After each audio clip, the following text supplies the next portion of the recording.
بسم اللہ الرحمن الرحیم۔ بیان ٹی وی کے معزز ناظرین، السلام علیکم ورحمۃ اللہ وبرکاتہ۔ سبحان اللہ وبحمدہ پڑھنے کے فضائل۔ ایک، یہ وہ افضل کلام ہے جسے اللہ تعالی نے اپنے فرشتوں کے لیے منتخب کیا۔ دو، یہ اللہ تعالی کے محبوب ترین کلمات میں سے ہے۔ تین، جو ان کلمات کو دن میں 100 دفعہ پڑھے تو اس کے گناہ خواہ سمندر کی جاگ کے برابر ہوں معاف کر دیے جاتے ہیں۔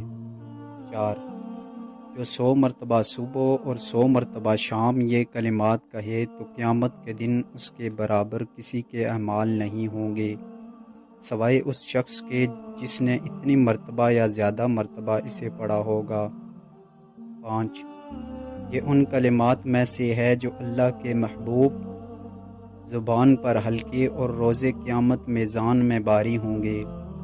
6، نبی کریم صلی اللہ علیہ وسلم رات دیر تک ان کلمات کو دہراتے۔